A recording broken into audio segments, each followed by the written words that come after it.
आज अमावस्या के अवसर पर सुनिए अमावस्या की पौराणिक व्रत कथा। पौराणिक कथा के अनुसार एक साहूकार के 7 बेटे, 7 बहू और एक बेटी थी। साहूकार के घर एक जोगी भिक्षा मांगने आया करता था। जोगी को जब साहूकार की बहू भिक्षा देती तो वह ले लेता, लेकिन जब साहूकार की बेटी भिक्षा देती तब वह भिक्षा नहीं लेता और कहता कि बेटी सुहागन तो है, पर इसके बाद में दुहाग लिखा है। ये बात सुनकर बेटी को चिंता होने लगी।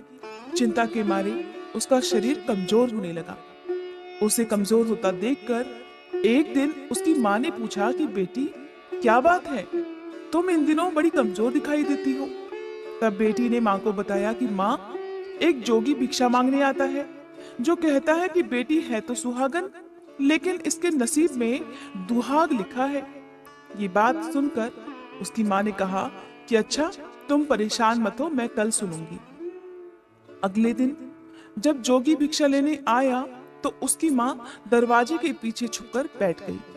जब बेटी भिक्षा देने लगी तो जोगी ने फिर से वही बात बोली। जोगी की बात सुनते ही दरवाजे के पीछे छुपी माँ बाहर निकल आई और बोली, जोगी महाराज, एक तो हम तुम्हें भिक्षा देते हैं और ऊपर से तुम हमें गालियां देते हो। तब जोगी बोला कि मैं गालियां नहीं देता, जो सच है वही बोलता हूँ, जो तुम्हारी लड़की के भाग में लिखा है वही कहता हूँ। माँ ने जोगी से कहा कि तुम्हें ये पता है कि इसके भाग्य में दुहाग लिखा है। जब तुम्हें ये पता है तो फिर ये भी बता दो कि इसका दुहाग भला दूर कैसे होगा। तब जोगी कहने लगा कि 7 समुंदर पार एक धोबन रहती है जो अमावस्या का व्रत रखती है। अगर वह आकर अपना फल दे दे तो इसका निवारण हो सकता है, नहीं तो विवाह होते ही इसके पति को सांप डस लेगा। जोगी की बात सुनकर माँ बहुत परेशान हुई और रोने लगी और तब वह उस धोबन की तलाश में जाने लगी। चलते चलते रास्ते में तेज धूप पड़ने लगी तो साहूकारनी एक पीपल के पेड़ की छांव में बैठ गई। उस पीपल के पेड़ में एक गरुड़ पक्षी का घोंसला था जिसमें गरुड़ का छोटा बच्चा था। साहूकारनी ने देखा कि घोंसले के पास एक सांप जा रहा है, तो उसने उस गरुड़ के बच्चे को बचाने के लिए सांप को मारकर ढाल के नीचे रख दिया। जब गरुड़ और पंखनी आए तो घोंसले के पास खून देखकर क्रोधित हो गए और साहूकारनी को चोंच मारने लगे। तब साहूकारनी बोली, मैंने तुम्हारे बच्चों को नहीं मारा है, बल्कि मैंने तो तुम्हारे बच्चों की जान बचाई है। ये सांप तो तुम्हारे बच्चों को डसने ही वाला था, तो मैंने इसे मारकर गिरा दिया। गरुड़ ने सांप की ओर देखा तो कहा, अच्छा, तो तुमने हमारे बच्चे की जान बचाई है, अब तुम्हें जो भी मांगना है वो मांग लो। तब साहूकारनी बोली कि मुझे 7 समुंदर पार धोबन के घर छोड़ाओ। गरुड़ ने साहूकारनी को अपनी पीठ पर बिठाकर 7 समुंदर पार धोबन के घर छोड़ दिया। वहां जाकर साहूकारनी ने सोचा कि धोबन को कैसे तैयार किया जाए, क्योंकि धोबन कहीं भी नहीं जाती थी। उस धोबन का नाम सोना था। सोना धोबन के 7 बेटे और 7 बहू थी। उसकी 7 बहुएं हर दिन काम को लेकर लड़ाई किया करती थी और काम भी नहीं करती थी। रात को जब सो जाते तो साहूकारनी सोना धोबन के घर जाती और घर का सारा काम कर देती। गायों को नहलाती, घर की सफाई करती, रसोई का काम करती, चौका बर्तन करती, आटा पीसती, कपड़े धोती, पानी भरती और फिर दिन होने से पहले ही चली जाती। बहुएं रोज सुबह उठकर देखती तो घर का सारा काम किया हुआ मिलता। सोचती कि ये सारा काम कौन कर रहा है, लेकिन कभी एक दूसरे से पूछती नहीं ये काम कौन कर रहा है। उधर सोना धोबन बड़ी हैरान कि आजकल उसके उठने से पहले ही उसकी बहुएं सारा काम कैसे कर लेती हैं और अब काम के लिए लड़ाई झगड़ा भी नहीं करती। सोना धोबन को ये बात सही नहीं लग रही थी, वो बहुत हैरान थी।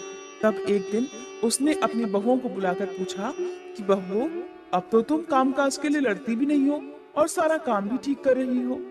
तो बहुएं कहने लगी, सासू जी, काम तो हमें ही करना पड़ता है, चाहे हम लड़कर करें या खुशी खुशी करें, इसलिए लड़ाई करने का क्या फायदा। सोना धोबन ने सोचा कि ऐसा तो हो नहीं सकता कि काम हो और बहुएं लड़े ना। सोचा कि चलो आज देखा जाए कि कौन सी बहू काम करती है। ये सोचकर धोबन रात को सोई नहीं। उसने देखा रात को एक स्त्री आई और घर का पूरा काम करके जाने लगी तो सोना धोबन ने उसे पकड़ लिया और बोली, तुम कौन हो और सच सच बताओ कि तुम हमारे घर में काम करने क्यों आती हो? तुम्हें भला ऐसी क्या जरूरत है जो तुम इतना काम करके चली जाती हो और पैसे भी नहीं लेती? सोना धोबन की बात सुनकर साहूकारनी बोली कि जरूरत है तभी तो मैं इतना काम कर रही हूँ। सोना धोबन ने पूछा, अच्छा तुम्हें क्या चाहिए बताओ? तो साहूकारनी कहने लगी कि पहले मुझे वचन दो तब बताऊंगी। सोना धोबन ने वचन देकर कहा कि चलो वचन देती हूँ, अब बताओ। साहूकारनी बोली, बहन एक जोगी महाराज आए थे, उन्होंने कहा कि मेरी बेटी के भाग में दुहाग लिखा हुआ है, अगर आप अमावस्या का व्रत रखकर उसका पुण्य मेरी बेटी को दान कर देंगी तो उसका सुहाग अचल हो जाएगा और उसका दुहाग भी मिट जाएगा। उन दिनों सोना धोबन का पति भी बहुत बीमार था। सोना धोबन ने अपने बेटे बहू से कहा कि मैं तो साहूकारनी के साथ जा रही हूँ, अगर पीछे से तुम्हारे पिताजी को कुछ हो जाए तो तेल घी के कूपे में डालकर छोड़ देना। फिर दोनों साहूकारनी के घर चलने लगी।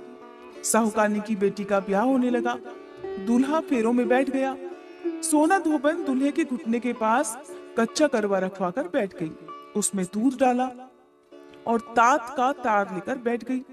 थोड़ी देर बाद सांप दूल्हे को डसने के लिए आया तो सोना धोबन ने करवा आगे रखा और तार से बांध दिया, लेकिन दूल्हा डर के मारे मर गया। तब सोना धोबन ने टीके में से रोली निकाली, मांग में से सिंदूर निकाला और आंख में से काजल निकालकर मेहंदी निकालकर छोटी अंगुली से छींटे मारे और कहने लगी, आज तक मैंने जितनी भी अमावस्या के व्रत रखे हैं उन सब का फल साहूकार की बेटी को लग जाए। आगे मैं जो भी अमावस्या का व्रत रखूं वो मेरे बेटे को लगे और दूसरा मेरे पति को लगे। इतना कहते ही दूल्हा जिंदा हो गया और सभी सोना धोबन की और अमावस माता की जय जयकार बोलने लगे। सोना धोबन जब वापस जाने लगी तो साहूकारनी बोली कि तुमने मेरे जमाई को नया जीवन दान दिया है बहन, इसलिए तुम भी कुछ मांगो। तो वह बोली कि मुझे कुछ नहीं चाहिए, सिर्फ एक हांडी दे दो। तो वह हांडी लेकर चलने लगी। रास्ते में चलते चलते अमावस्या का दिन आया तो हांडी को 108 परिक्रमा लगाकर पीपल के पेड़ के नीचे गाड़कर वो घर आ गई। घर आकर देखा तो उसका पति मरा हुआ तेल और घी के कुएं में पड़ा हुआ है। तब उसने टीका में से रोली निकाली, मांग में से सिंदूर निकाला, कोया में से काजल निकाला और मेहंदी निकालकर चिटकी अंगुली से छींटे दे दिए और कहने लगी, मैंने रास्ते में पड़ने वाली अमावस्या का व्रत अगर सच्चे मन से किया हो तो उसका फल मेरे पति को लग जाए। ऐसा कहते ही उसका पति उठकर बैठ गया। तब तो हर तरफ सोना धोबन की जय जयकार होने लगी। साथ ही सबने मिलकर अमावस माता की जय बोली और उसके बाद से सोना धोबन की बहुओं ने भी अमावस्या का व्रत रखना प्रारंभ कर दिया। इस प्रकार अमावस्या का व्रत जो भी सुहागिन महिला रखती है उनके सुहाग को लंबी आयु प्रदान होती है। सुहाग पर आया हुआ सारा संकट भी दूर हो जाता है। प्रेम से बोलिए अमावस माता की जय।